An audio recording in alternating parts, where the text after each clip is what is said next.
I'd like you to think about your life as a vet. Nice clinic, good coffee down the road. A client rushes in, genuinely panicked. It's an emergency. My dog's eye has been watering for 2 hours. True story, as you'll hear. Now imagine this vet life. You wake up early to go for a run. Not just a casual run around the block. You're training to run the length of an entire country, 600 kilometers, because that's going to help you raise the money for the hospital that you're building. Then, on the way to work, there's a dog outside your gate. Its intestines are on the outside. So you load it into the car, you and the dog and its intestines, and you go and fix it, because that's what you do. A few days later, a train takes another dog's front leg clean off. You scoop it off the tracks, the dog still wagging its tail at you, and you go fix it, because you can. Both those lives are true for Dr. Janey Lowes, our guest for this episode. 12 years ago, Janey went on holiday to Sri Lanka, found an injured street dog, and couldn't find anyone to treat it.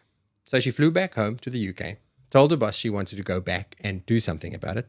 And her boss said, I wish I'd done this when I was your age. Here's 10 grand. Go. Today, WeCare Worldwide, the charity that was born out of that one dog and that £10,000, is the only emergency hospital on the island for 3 million street dogs.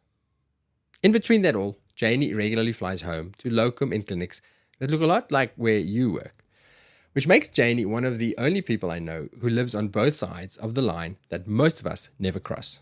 That line between the reason that most of us became vets and the job that you have. I've been doing this a long time.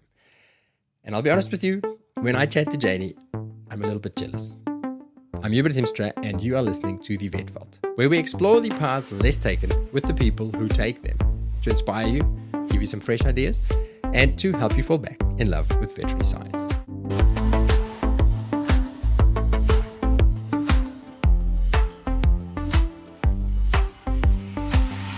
In this one, I get to ask Janey about those two lives, how she chose, how she still chooses, how she makes it work, what it costs her, beyond just the money, what we can learn from her other life, and whether a braver version of this job is something that the rest of us could actually reach, or whether you have to be a slightly reckless 27-year-old to pull it all off. Please enjoy Dr. Janey Lowes. I want to ask you a question. This will give us some insight into your life and your work in the charity at WeCare. When I went through your website a while ago, and I was looking at some of your videos and all the stuff that you do, and you have a quote on there that you say, I have had marriage proposals and I have had death threats. Yeah, I can't tell you which one I prefer. Marriage proposal, I apologize. It was me. I was very impressed with your stuff. I'm sorry. I rescind. Do you? I was going to say yes. What are you doing that's upsetting the internet to the point of death threats? Are you actually literally got death threats? I did. Yeah, I did. So I think it was trolls back in the day, but we were really lucky back in, gosh, I can't remember when it was, maybe 2017. I'd set up WeCare. I'd moved to Sri Lanka. I was a really young vet. I think I was 27, 28 at that point. And I had 10 grand to my name, and that is what we were going to set WeCare up with. And that 10 grand obviously very quickly ran out. In the meantime, whilst I was spending all that money on these dogs, on the street dogs of Sri Lanka, I filmed a kind of a documentary, I would say, but a real local BBC North, so just in my region in the UK, just about the charity. And I thought it was just going to go out to my mom, a couple of her mates. Anyway, overnight, it got picked up by BBC News, and it was on the BBC News website, and it was the most watched video on BBC News that day. And actually, It was the most watched video on Donald Trump's inauguration day, the first one. We Trump. Yeah, it got like 32 million views or something like that. And essentially saved the charity overnight, because we went from having about £12.60 in the bank to people donating, which was absolutely incredible. But off the back of that, we got, you know what it's like, you get 99% lovely comments, but then you get some horrible ones. And there was comments underneath like, this girl is disgusting, she should be euthanized, like, why is she here in Sri Lanka bringing her Western values, and And there was a lot of that. there was also a little bit of a movement by the Sri Lankan veterinary profession to get me out. There was comments that I was defaming their profession by raising awareness of what the street dogs were going through, the fact that they didn't have veterinary care in place. And of course, that's not commenting on the Sri Lankan veterinary profession. It's commenting on the fact that people need to get paid to be vets. And if you're a vet treating street dogs for free, you're not getting paid. It wasn't really a comment on that. But yeah, there was a lot going on around that time. There were people trying to get me deported. Lots of people very, very thankful that I was here, but some people just taking it as a bit of a personal insult or me potentially making other people look bad because they weren't doing it. But that is not what we intended at all. When I was just like, I'm going to go to Sri Lanka and treat some street dogs. Don't think I quite thought it through. Yeah. Wow. Yeah, I suppose. Egos, right? It's also the internet. Also the internet. And honestly, now, I think 10 years later, I'd kind of laugh it off. But when you are 27 on your own in a new country, none of your support systems in place, you just thought, you naively just thought, I'm just here doing a great thing, and wouldn't ever consider that someone would think it wasn't. It kind of really got me. It really, it knocked me off the edge, let's say. I'm sure. Yeah, it's very brave how you, and I get that you use the social media and the internet aspect to raise money, right? Exactly. Without visibility, there's no charity. But it's very brave to put yourself out there like that. That actually is almost the scariest thing for me, is to be vulnerable about your work and who you are and what you do on the internet. How do you get a thick skin? How do you not let because I still look at your stuff every now and again, and I do still see some negative comments. How do you not let it get to you? Honestly, I've learned to not look. So I'm really fortunate now that the charity has grown and I have colleagues who can help me with it. So I do all my own posts, I do all of that. But I always say to them, can you just look first and see, what people are saying, the bad things? I think it's not about having a thick skin, honestly, because really this cause is so close to my heart. It's my baby, essentially. It's the charity organisation that I set up on my own that I've, absolutely ground out over the course of the last 12 years. And so it's very, very hard not to take something negative personally when it's said about the thing that you pour your heart and soul into every single day, and someone has something quite negative to say. It's hard to just go, yeah, whatever, So find that quite tricky. I don't think I ever really anticipated what was going to happen with the charity or what was going to happen with social media. Again, just naively went into it and thought, this is how we might get a few donations. I'll post some stuff online. And the next thing, overnight with that BBC thing, we had 20,000, 30,000 followers. And all of a sudden you're in this position where you've got to feed the beast. Like, you've got to share the work. You've got to show what you're up to. It's really, I have a real love-hate relationship with social media, honestly, because it is, despite even the work that we do, which is highly, highly stressful. We're treating street dogs who don't have any other option at veterinary care. A lot of them are in critical conditions. So the ones that we're seeing anyway, dogs hit by trains, falling down wells, impaled on stuff. It's frontline trauma, war zone type stuff. Yeah, it's not sexy, that's for sure. Some of the stuff that you put on sexy. But no, the biggest stress for me is not that. It's honestly social media, because it's relentless. You take a weekend off and you think, oh my God, I haven't posted, the donations are going to drop. And it's true. If I go on a holiday, we just see donations plummet. So really? So it is effective, despite the evils of it. It does bring in the money. Yeah, that's the love-hate thing. It's the money, the awareness, the love part of it is also the support we get, because we have so many incredible people cheering you on from afar. And that really, I know that sounds like a cliche, but to get those messages every day, especially when you're in the trenches sometimes, it's 11 o'clock at night and you're still in the hospital and it's carnage around you, and you look at the messages and you think, no, come on, we've got this. So it's a love-hate relationship, like I say. I know it serves a purpose. I know it's what we've got to do in this day and age to get people's attention. But I do sometimes feel quite resentful is maybe a strong word, but how much of myself I have to give to on top of what I already give to make this a feasible, viable operation. Wow, never thought of that. So I'd love to talk about the birth of this whole beast that you've created, and specifically because the why is pretty easy, right? I get that, Yeah. but the what made you go down that path, and I specifically focusing this on people who have the same inkling, who want to do something different. So we first sort of crossed paths on the internet when I was a bit involved in some charity work. I started getting involved in a charity in Lombok, and I forget whether somebody introduced me to you or something, because I had some questions about how do you practically do it, like how do you diet these animals, and that's how we started chatting. So at that time, you already were up and running, but I had plans of not moving to Lombok to do this, but making this a thing. And then I wussed out. Not wussed out, but real life got in the You way. didn't. COVID happened.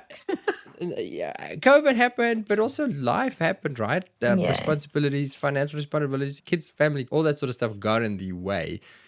And then I think of when we met again in Singapore and hearing your story again, it did actually make me think back to that and made me think of young Janey. Your story was you went on a holiday to Sri Lanka to surf or do whatever, Yeah. and saw a dog that needed help.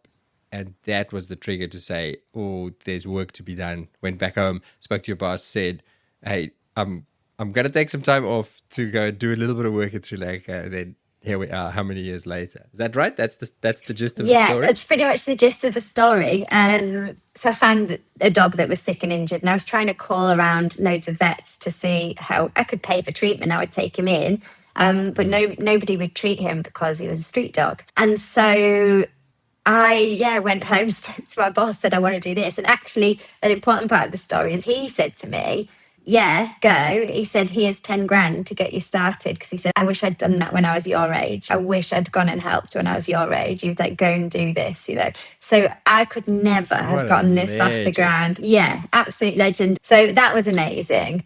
But I also think I can't take credit for it really, because it was one of those crazy decisions you just make when you're super young. You don't really understand the implications of it or what might happen or even look a year in the future. And if someone said to me now, would you do it?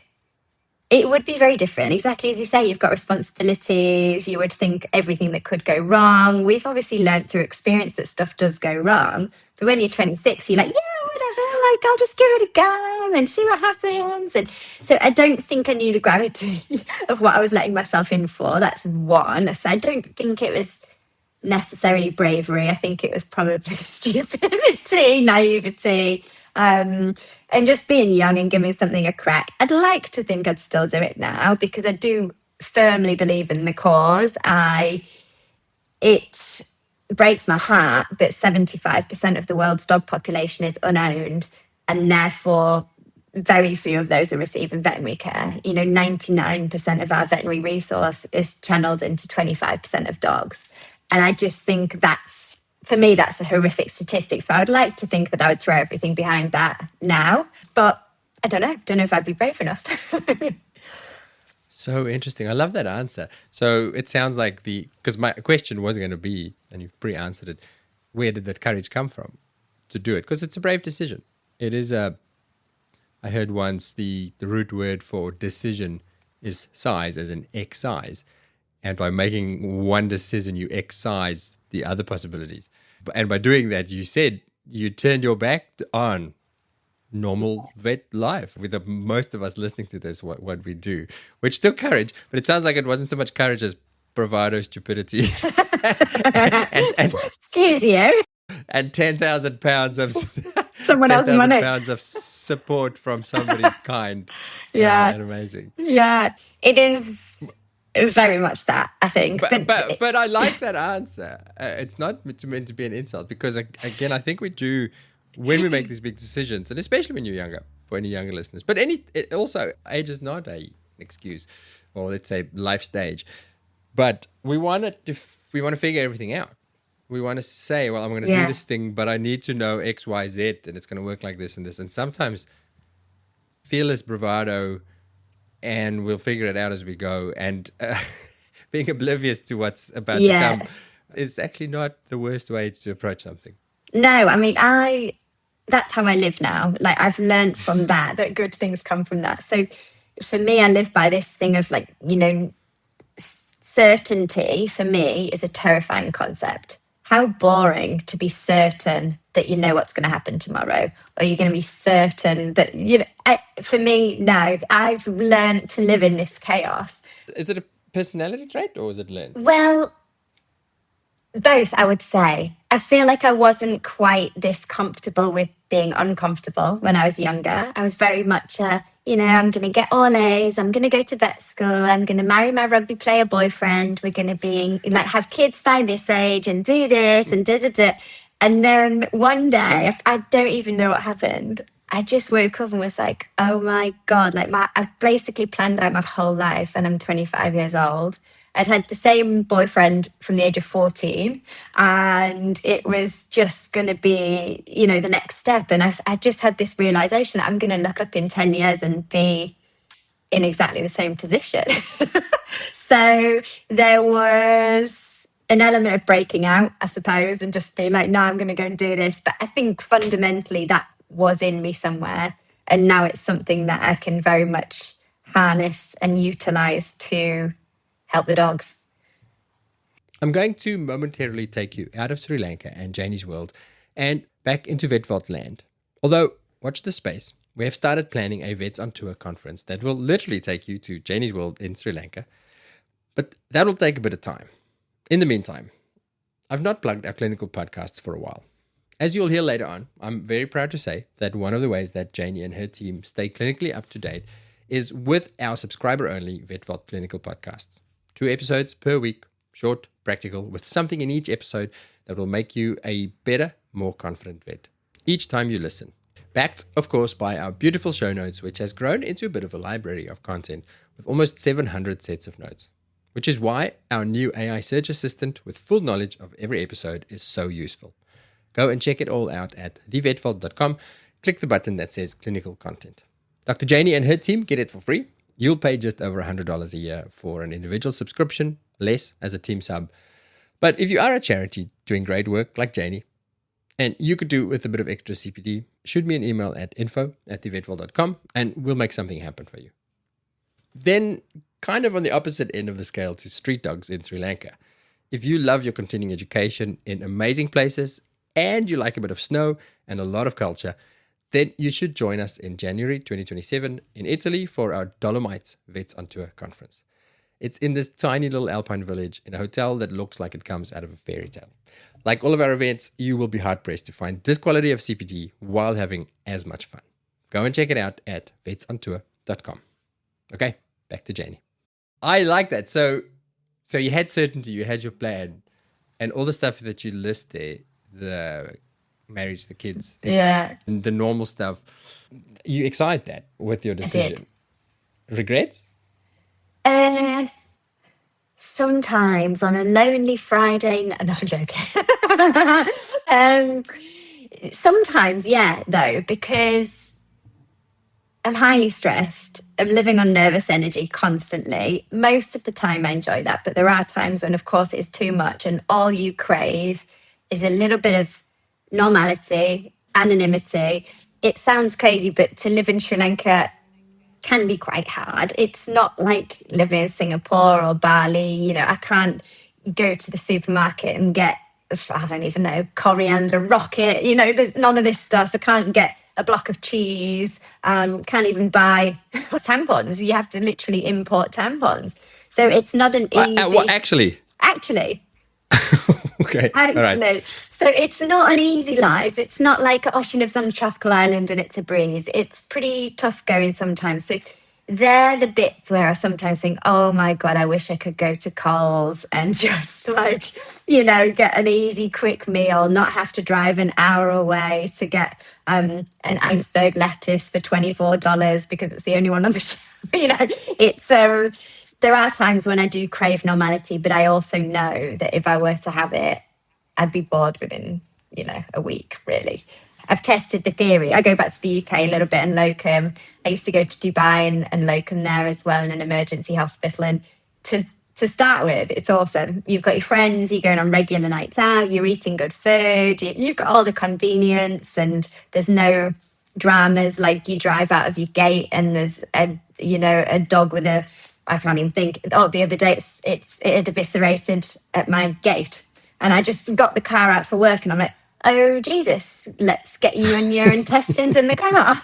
But there's always something here. So yeah, those moments, they're great. They keep you on your toes, but you do sometimes crave that normality. But I wouldn't say I crave the marriage and the kids and all of that. For me, I don't know if that's in my future, but right now I'm just very much about, sounds cheesy, but helping others, because I just think it's so important. I think we're put on the planet to help others. And I think if more people did, not in a bad way, but, if everyone just took a little bit of their skill set and gave it to charity, the world would be completely different. And I just think it's really important that all of us are focusing on the collective community and not on our own individual needs, because I think that might be how we've gotten to this position in a sense. Yeah. I'm curious about that slight double life that you lead. So you have this high intensity adventure life with dogs with their intestines hanging out on your doorstep, and then you totter off and you go and locum elsewhere. So very different. I'm assuming these are the 1% of pets, right? That gets all the resources. They are very much the 1% of pets. How do you, I don't know, do you feel resentful? Do you sometimes treat one of those animals and you go, how many dogs can I save with this 16-year-old dog with a heart murmur that's sitting here for the $5,000 bill? Does it get to you? Sometimes, less the animals. For me, an animal's an animal. I love them to bits. And I know that's like the lamest answer, and we're never supposed to say that when you say, why'd you become a vet? But I love animals to bits. So it's never them. The thing that gets me sometimes, I'll be honest, is the owners, because they're just oblivious to sometimes what other people in the world are going through. So not that, it's all relative, of course it is, but they just don't have that. Oh God, I don't want to say, it sounds awful, but I remember I was in a practice back in the UK, and I'd actually just gone in to visit one of my friends who was a nurse, and it was lunchtime. And this lady comes running in. She said, I've got an emergency. Can you help me? And Sam, the nurse, kind of looked at me like, can you? And I was like, yeah, no worries, bring it in. And I'm like, what's going on? She said, his eye's been watering for 2 hours. And I remember just thinking, oh my God, I had a dog last week with 2 legs. I do. And they're the moments where I go, oh my gosh, yes, it is a double life, but I just wish people who are animal lovers, all of our clients are animal lovers, but I just wish they knew what other animals go through, and kind of sometimes would maybe put a bit more weight behind that. I don't think I think very few people in the world know that 75% of the world's dogs are unowned. I think that's a big number. Do you find it helps you keep perspective on what we do when you're let's call it first world hospitals, and people freak out? Because I ask this, and it's a loaded question, because I find for me, because I'm from a country where there is a lot of poverty and a lot of homeless dogs, and because I've done my charity work as well, sometimes when other vets freak out about, oh, these people are so negligent, they didn't bring this dog in, I'm like, yeah, get some perspective. The dog's fed twice a day, and I mean it's not the end of the world. It's I definitely think it gives you that, and it gives you a level head, because you've seen stuff in way worse situations in emergency setting usually. And I also think it kind of you become a bit braver in your medicine and your surgery, because you're the only option. So you learn to give stuff a crack, because the alternative is death. So let's try. It's not like you have a referral centre to send this animal to. Like, we essentially are the referral centre. So you end up becoming trusting your skill set a lot more. And so when I go back to the UK, sometimes I do think, oh my gosh, I won't know how to deal with a cushion-eyed dog. I haven't seen Cushings in, I'm not seeing that in my street dog. And then I get home and you realise, actually, no, I'm quite confident in a lot of areas. So I know that I can work things out. And I remember having a patient come in the UK and she had a huge mass on her neck and the dog was coming in for euthanasia. And I kind of said, like, oh, sorry, I don't want to mess with the plan or anything, but why are we not removing this? And they're like, oh, well, the other vet said we can't operate. And I was like, I think we can, but if we can't, the outcome's going to be the same. So should we try? And they were really up for it. And obviously I talked through, euthanasia is an option. Of course it is. But we've also got the option where I think I can do this and we might end up at the same outcome. And yeah, we did it and we achieved it. And I got an email from them 3 years later saying they got 3 more years out of their dog. And I was it was so amazing. And that's not a reflection on that other vet at all, because I would have said the same if I was working in the UK all the time. But it's just when you're in these settings, you do get to push the boundaries a little bit because you kind of it's do or die. It's do or die. Do you think it plays a role that in your Sri Lanka life, your decision making is purely, is it purely, I don't know, maybe it's different to what I imagined, but purely, there's this animal, there's this problem. Do I think I can solve it? I'm going to have a crack. If it's not cruel to the animal or there's no, there's no... Yeah, we can manage the pain. Versus in normal vet life, you have to deal with that owner component of, if I have a crack and it goes wrong, they're going to be pissed off because I've spent all this money and blah, blah, blah, blah. And so then we narrow our field of bravery because we're scared of the owner, not so much of what we can and can't do to the animal. Yeah, no, exactly. I'm actually doing a talk next week about decision making on the front line because you've got different stakeholders. It's a really different experience because for me, I do get to look at a patient that doesn't have an owner and say, what's the best option for this dog? The other things I then have to take into account, it's not owner's finances, it's not owner's opinions, but it is finances. We are a charity. Yeah. So I do have to think, 1, can we afford this? But 2, am I going to spend heaps of money on this one dog when we could neuter 30 dogs for the same amount of money and save heaps of puppies' lives because they're not going to be born onto the streets and squished or get parvo or distemper or rabies. So there's that consideration there as well. And then also, we don't have owners in Sri Lanka, but we do have guardians. So we have people who feed these dogs every day, who do keep an eye on them, who have known this dog since it was a puppy and it's lived on that street corner. And so sometimes that actually complicates things more because 6 or 7 people come out the woodwork and say, no, I feed this dog, you've got to do this, you can't do this, you can't do this. So sometimes it is a little bit more complicated, but fundamentally, if we're looking at it, if we don't have those complicating factors, we don't have 6 guardians, we don't have this, we don't have this, it is really nice because I get to look at a dog and just be like, what is the best thing for this dog? In my professional veterinary opinion, that isn't clouded so much with emotion at the moment because I've most of the time just met the dog. What's the best thing to do in this instance? So do you struggle then when you work in a normal practice where you then have to deal with owners? Do you find it harder, or do you think that you are able to bring the same mindset to your first world vetting? No, I find it's different challenges, honestly. I do have to adapt again to speaking with owners, consulting owners, having an open mind as well, because I think it is easy to be like, they just don't want to pay for it without actually thinking about people's individual circumstances and coming up with plan A, plan B, plan C, depending upon that, and not just judging them for the fact that they don't want to do the option that you want to do. I think it's different challenges. I think the work that I do in Sri Lanka feels for me much more emotionally draining than the work in the UK or Dubai, because I'm not as emotionally invested in the patient that comes in for a consult or who's with us in hospital for 3 days. Of course, I'm emotionally invested, but it's not the same as a dog that you admitted 6 weeks ago who came in crashed, unresponsive for 72 hours. You sat by its bedside. It doesn't have an owner. You're there advocating for it.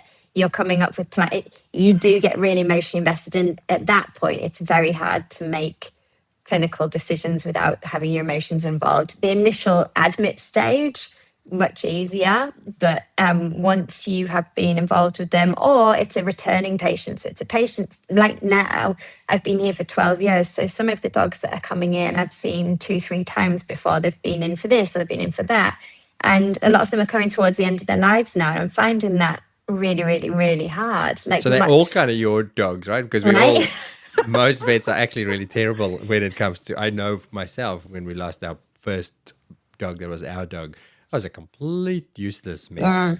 And so you have a bit of a problem that a lot of your patients are. Yeah. They belong to Saint Janey. Oh, God. Sometimes think like, what is wrong with me? Like, why can't I stop crying? And it's because you're emotionally invested, and you just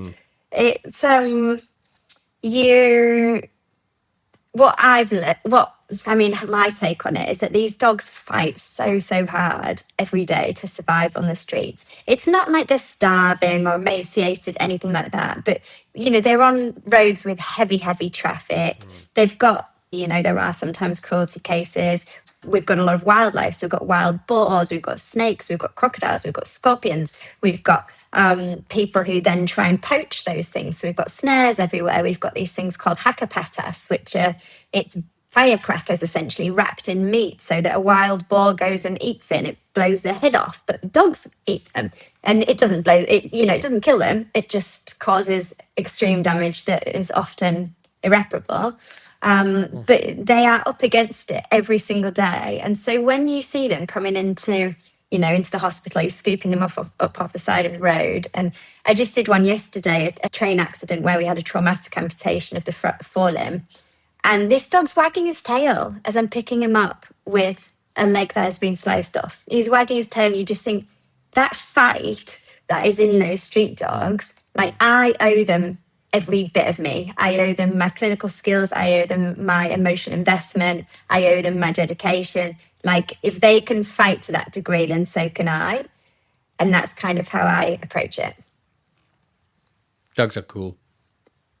They're so cool. They're so cool. I like what you said earlier. It is really about the animals. You're not supposed to say that, but there are many days where I go, I just like coming to work because I really like dogs. It's so true, isn't it? It's so true. Yeah, when I see people online say, like, I love dogs, I think, don't love them as much. No, you don't. I'm like, I do think you win. If it was a competition, Janey would win. I do want to go back again to that mindset that you get to have of, I'm just focused about the dog. I want to rephrase the question.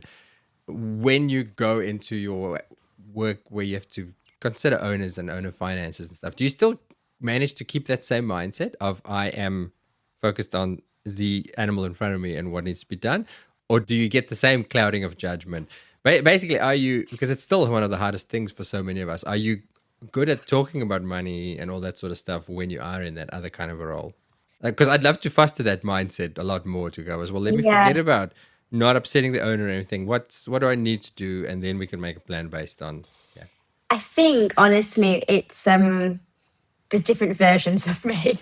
So there's Sri Lanka Janey, there's UK Dubai Janey, and there's this transitional person in the middle that happens when I'm kind of one foot in, one foot out. And so when I first arrived back into UK practice or practice elsewhere, I'm very much like that. I'm like, no, this is the animal needs, da da da da da. And then I start feeling myself kind of molding to the version of Janey that appeases people and that, tries to think of all the angles and, doesn't want to upset people, gets a bit worried about getting sued. All these things that I feel really strongly against when I'm here start to wear off pretty quickly. You think I find that I feel those things are quite cemented in me and vice versa. But when you switch back, it's very easy to slip back into things. Random example, but when I'm here, I never think about marriage, kids, growing up, settling down. It's just not a thing because I'm surrounded by people who are in a similar position to me. We're all on the same journey, we're on the same mission. It's just not really on our radar. And so I think when I go back to the UK, it doesn't bother me at all. And it only takes, 3 family meals with every auntie going, "Oh, have you found someone yet?" Yeah, for you to start going, "Shit, I need to grow up. I need to get a real job. I need to come back to the real world." So you do kind of mold to the environment that you're in. And I would love to say that I come back to the UK and go like, no, it's all about the animals. But unfortunately, there are other considerations and yeah, not quite as strong as I might think. In a way, it's reassuring to know that it is hard. The challenges that we face are Yeah, hard. definitely. And I mean, over here as well, we try everything before we euthanize. There's many reasons for that, but one of them is culturally, it's quite a taboo topic. So it's not something we ever want to kind of be willy-nilly with, which we wouldn't anyway, of course. Yep. But we do have to try. We have to show that we've tried. We took within reason. If an animal's in absolute agony, we cannot control pain. Very different story. But we have to kind of show that our heart's in it. And because we've had to do that and almost push the boundaries a little bit, I've found that a lot of things are way more survivable than I would have thought when I was a vet in the UK. And so that's something that I find really challenging when I go home, is because I often want to push a bit more. Owners will come in and say, this is a bit hard, or we can't do this anymore, we should euthanize him. And I'm thinking like, I think we can do something here, but I don't know if I'm supposed to say that because actually my goalposts have changed quite significantly. I feel like that's for the better, honestly. I don't ever want to imply that we have a culture of easy euthanasia. It's not that. But I do think that we have maybe owners who are kind of like, actually, I've euthanized a cat previously that looked like this, so this is how we do it. But things have advanced, and I do think that we do have many more options now. And I think sometimes I find that quite challenging, that I feel like sometimes it's a bit of an easy out for owners. Sometimes. Yeah. Do you think it's financial? It is. The reality is many times in normal vet practice, we don't get to do the stuff. We don't get to push that a little bit further because Yeah, some of it is for sure. But I think I used to think it was the vast majority that was financial. But more and more now I'm thinking sometimes it's convenience, or it's our level of what we think is acceptable or is, in line with welfare standards. And it's something I'm constantly reassessing. I don't ever want to go one way and then, I really don't want to be like, oh, well, we saved the street dog in Sri Lanka, so we can save your Pomeranian that's 16 years old with no teeth. And, no, but I just sometimes question if that's something that we've just gotten used to being the end. Yeah. No, I agree. I think it's good to question. It's always good to question the common narrative and the way we do things. Yeah. But even for me, my mum will kill me for saying this, but she was just like, our cat's old, I think he needs to be put to sleep. And I was like, right, well, have you taken him to the vet? She's like, oh, no, he's just old. And I'm like, no, Mum, like, he's drinking more, he's vomit. Do you want us to do some blood tests? Should we see what his kidneys are doing? No, I think he's just old. He's not enjoying life now. So I think we should just, my mum's an animal lover. But it's just this kind of, I don't know. For me, I just think sometimes maybe that was expense, but I also think that's because potentially, I don't know.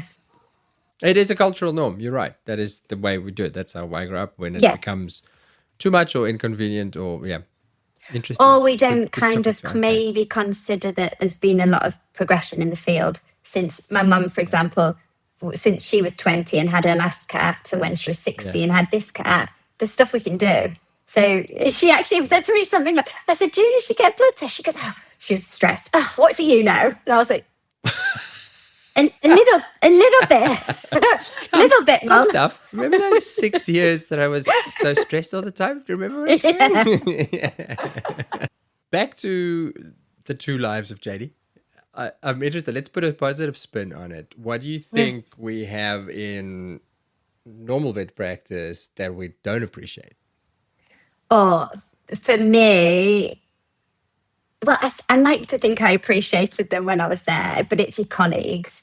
Honestly, it's this collective of people in one place who are hustling together, working towards the same things, having a laugh at work. And not that I don't have a laugh now, but it's just very different when you're also the boss. You're not in it. I really miss the crack. I miss my team. I miss not having to make decisions alone.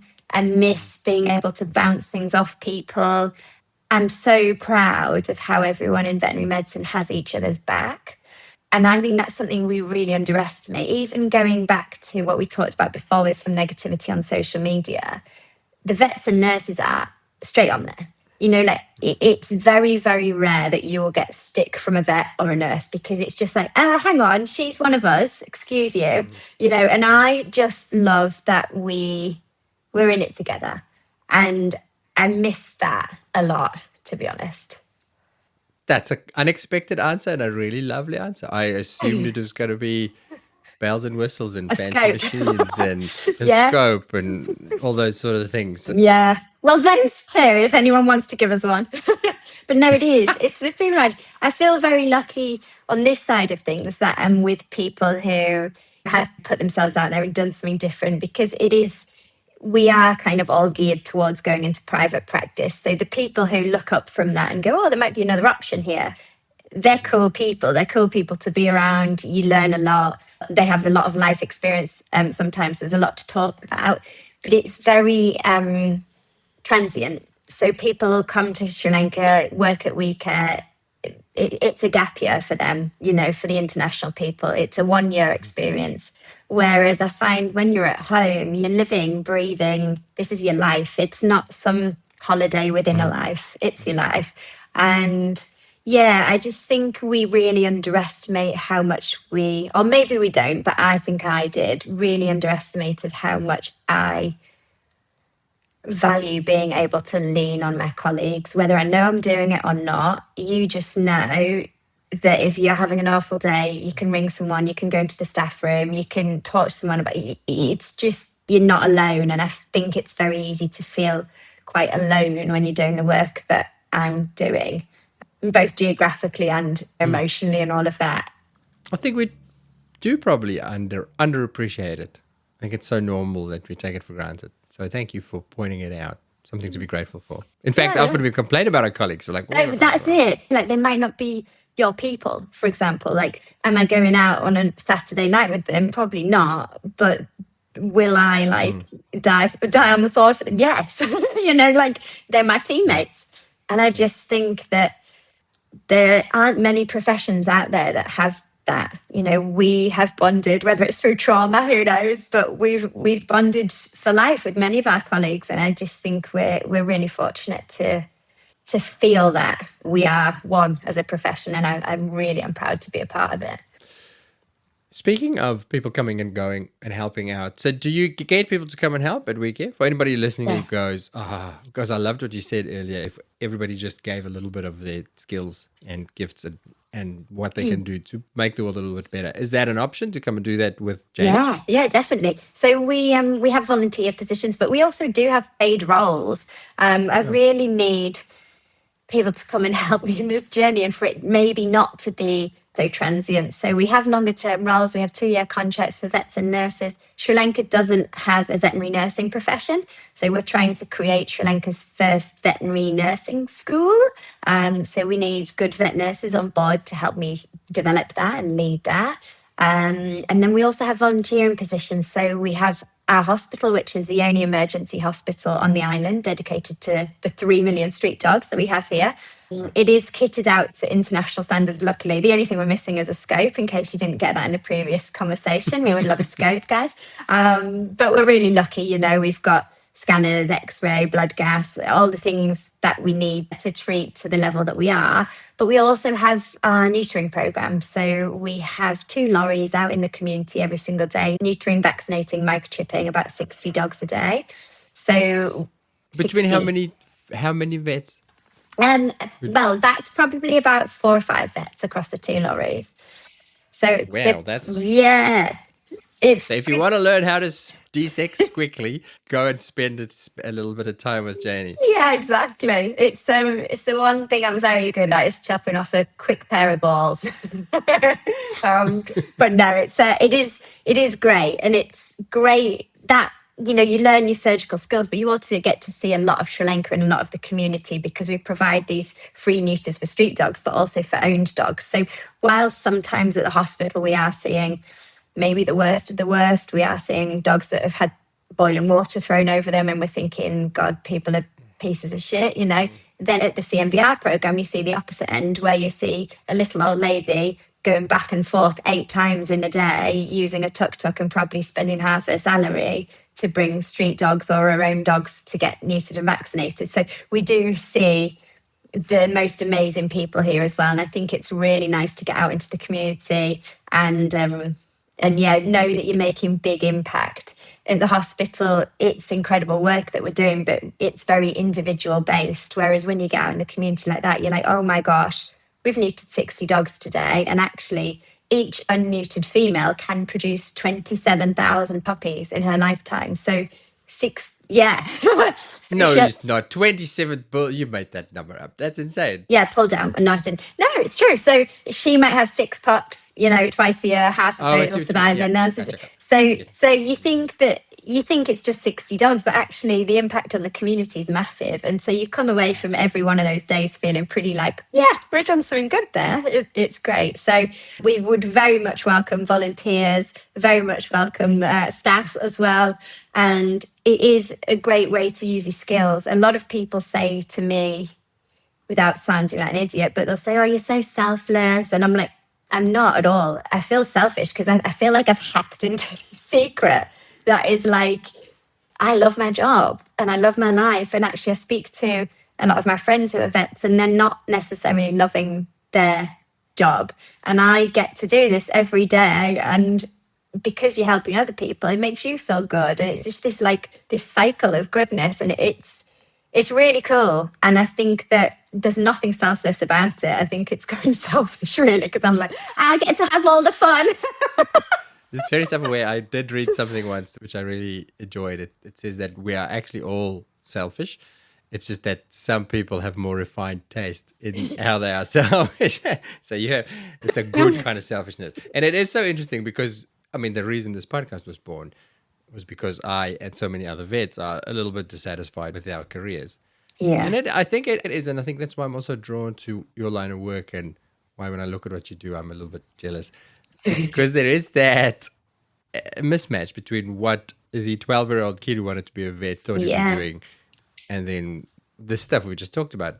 So I feel like the giving part and what you do, I certainly, when I did my stuff in Lombok, some of the most fun I've ever had vetting was running through the bush, trying to catch a dog that we just darted and spaying it outside at a kitchen table. And I loved it. It was so much fun.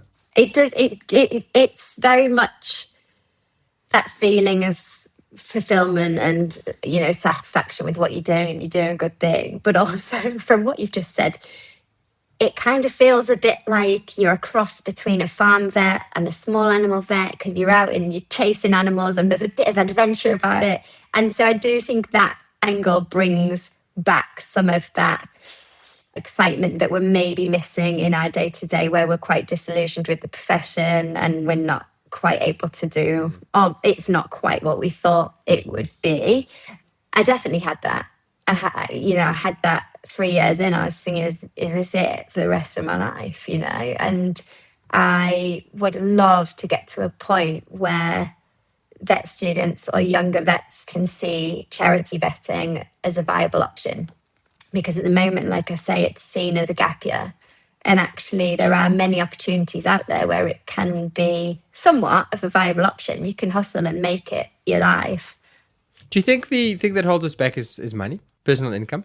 We don't want to be poor. Are you? A little I'm bit. not going to ask you I'm if you're poor. Well, maybe. There was a monk who actually reported me to the police here, and the police came and took my passport and took me in for questioning because he accused me of amputating dogs' legs so I could sell the body parts for money. So if you think I'm poor, then you don't know about this, Side hustle. mangled leg Dog limbs. racket in Sri Lanka. But no, definitely, I would say, of course, it's financial. You know, we don't think there's viability in that field, but there is. Yes, you might have to be quite inventive with how you structure your life. So, for example, I do online triage. So I wake up at 4:30 on a morning. I do night shift in the UK from 4:30 till 10:30. And then I go into WeCare, do that work. I then come home locum, go to Dubai, make it work. So you do have to hustle. That's as things currently stand. But my dream would be to create roles that are well enough paid. You know, like I say, 75% of the world's dog population is unowned. At some point, we have to do something about that. At some point, we have to step up and do something about that. So whether it's government funded or what it is, there has to be roles where we're working with this population of dogs. And I would love to get to a point where it is an option for people to do something good and feel good about it and make a difference. And sorry to say, but sometimes, you know, we do feel like we're just selling our souls, don't we, in corporate practice and making money for people. And it isn't what the vast majority of vets train to do. We train to help animals, and that's what you get to do out here. So Pandering to people whose dogs' eyes have been watering for 3 hours. Hey, it was an emergency. I mean, it's a lot of work as things currently stand to hold down a charity job. Yeah. But I would like to see a world where it isn't. I would like to see a world where we can do something good and be paid for it. Yeah. You know, from our conversations, I've stopped pushing, but after speaking to you, I did feel like surely if we can just get, and this is a shout out to anybody listening, because beyond the scope, I think what we can need is money.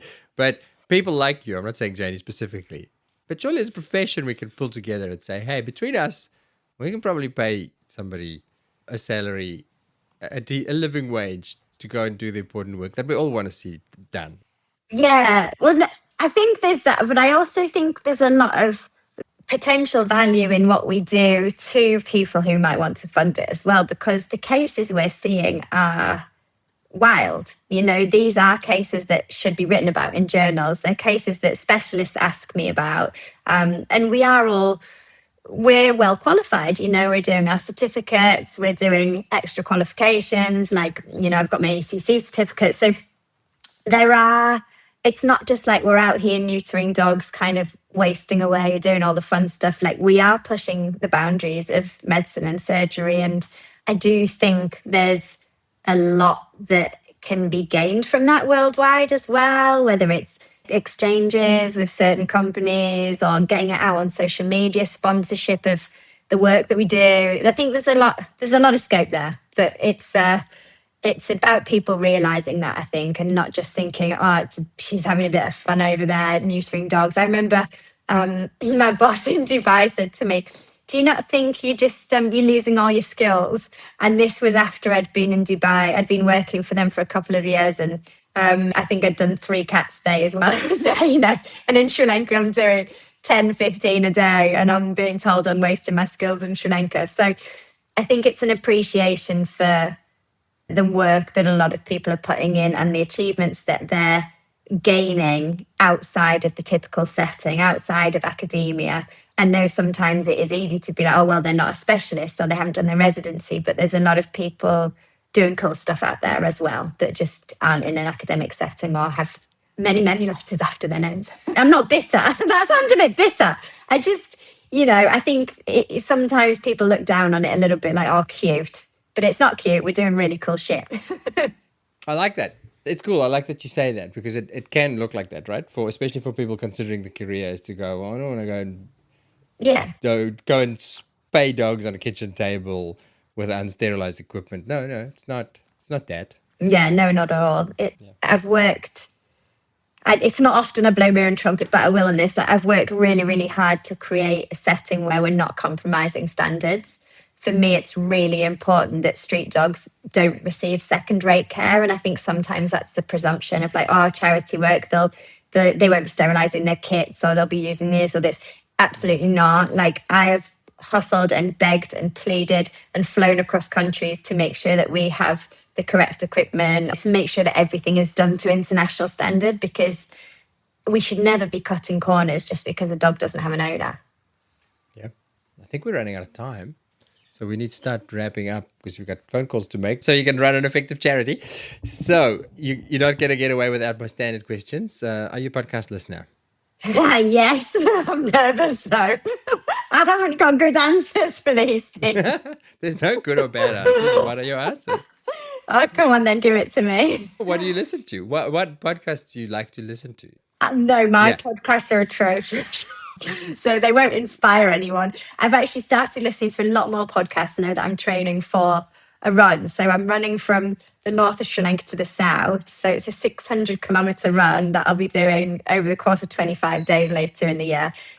I'm not a runner. I'm hating every bloody second of this, but we need to raise money for a new hospital. So I decided to do this stupid challenge. But anyway, it means I'm on long, long runs, bored out of my mind. So I'm listening to a lot of really bad podcasts. What's your favorite out of the bad podcasts? Oh, well, it's not my favorite, but I think you'll enjoy it. Have you ever listened to Everybody's Got an Ex? It's an Aussie one, and it basically talks about... I'll let you listen to it. But it talks about how we started this dream relationship. This guy was amazing. This happened. And then in the next breath, it's like, he did this. But it's mind-blowing stuff. You know, it'll be like, he went missing for 3 years and had 3 other families. And you're where did that come from? So that's very entertaining. And then I do love a bit of true crime. So I'm very much into case files. Kind of have worked my way through a lot of those. Into a lot of, to be honest, my guilty pleasure, which I don't feel like guilty about, but is kind of the celeb gossip field. It's light relief. I do enjoy a bit of celeb nonsense. Okay, now I'm going to search the clinical podcast, which I know you have access to because I gave it to your whole team, and see if I see you even subscribed. Did you know that I can see how many you listen to? Yeah. No, you've listened. You're listening. Okay, no. Oh, wow. No, I'm impressed. No, so it's not just all trashy podcasts. You do. No, I do listen to you. Of course I do. You're the bit where I listen to people like Claire Sharp, and I'm like, oh, I'm not smart enough. I need to go and do a residency. All right. So the pass along question. Now it is time for the pass along question. The question from my previous guest to you. It's a big one. If you were to design the vet profession from scratch, what is the one thing that you would change? Well, I kind of don't know. I was thinking, like, should I be serious on this? There's a lot of jokey ones that I would say. I think I'd, in a consult, not let anyone use the phrase of like, oh, while we're here. Like, that would be something, it would be banned. Absolutely banned.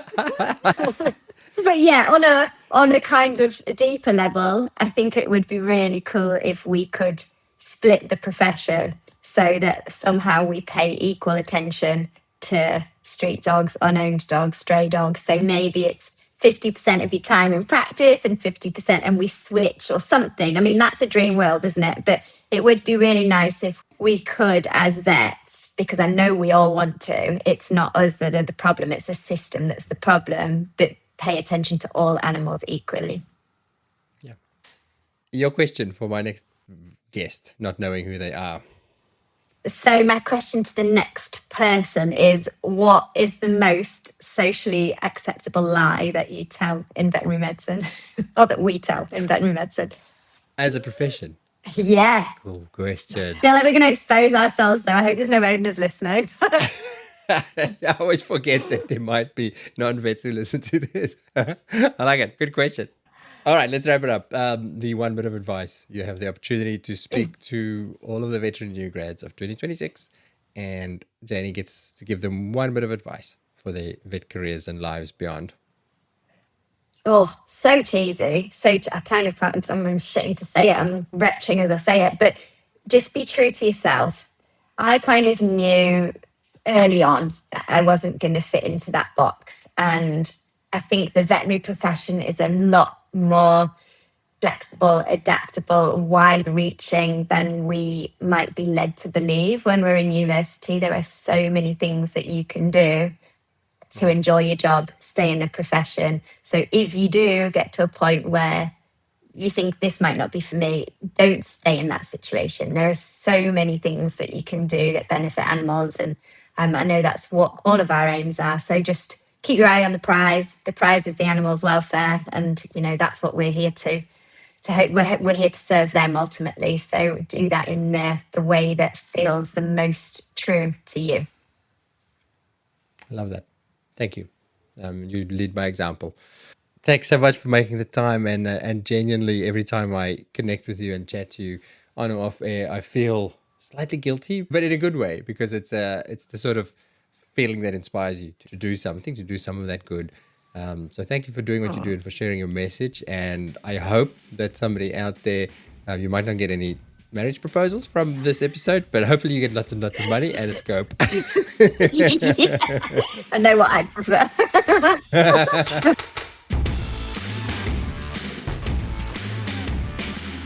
Before you disappear, I wanted to tell you about my weekly newsletter. I speak to so many interesting people and learn so many new things while making the clinical podcasts. So I thought I'd create a little summary each week of the stuff that stood out for me. We call it the VetVault 321, and it consists of 3 clinical pearls. These are 3 things that I've taken away from making the clinical podcast episodes. My light bulb moments. 2 other things. These could be quotes, links, movies, books, a podcast highlight, maybe even from my own podcast. Anything that I've come across outside of clinical vetting that I think that you might find interesting. And then 1 thing to think about, which is usually something that I'm pondering this week and that I'd like you to ponder with me. If you'd like to get these in your inbox each week, then follow the newsletter link in the show description wherever you're listening. It's free, and I'd like to think it's useful. Okay, we'll see you next time.